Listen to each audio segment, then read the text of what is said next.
शान्ताकारं भुजगशयनं पद्मनाभं सुरेशं विश्वाधारं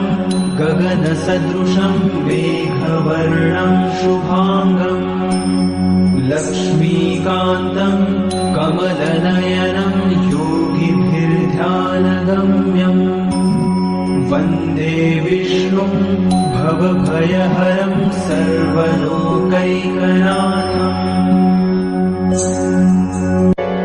शान्ताकारं भुजगशयनं पद्मनाभं सुरेशं विश्वाधारं गगनसदृशं मेघवर्णं शुभांगं लक्ष्मीकान्तं कमलनयनं योगिभिर्ध्यानगम्यं वन्दे विष्णुं भवभयहरं सर्वलोकैकनाथम्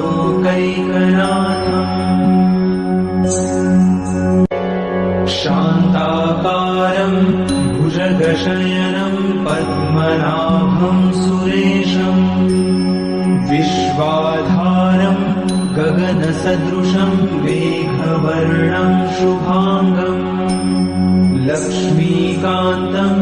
कमलनयनं योगिभिर्ध्यानगम्यं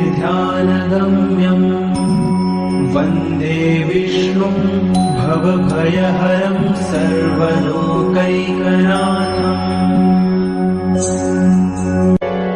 शान्ताकारं भुजगशयनं पद्मनाभं सुरेशं विश्वाधारं गगनसदृशं मेघवर्णं शुभांगं लक्ष्मीकान्तं कमलनयनं योगिभिर्ध्यानगम्यं वन्दे विष्णुं भवभयहरं सर्वलोकैकनाथम्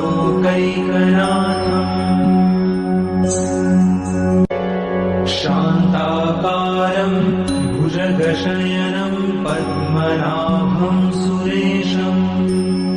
विश्वाधारं गगनसदृशं मेघवर्णं शुभांगं लक्ष्मीकान्तं कमलनयनं योगिभिर्ध्यानगम्यं वन्दे विष्णुं भवभयहरं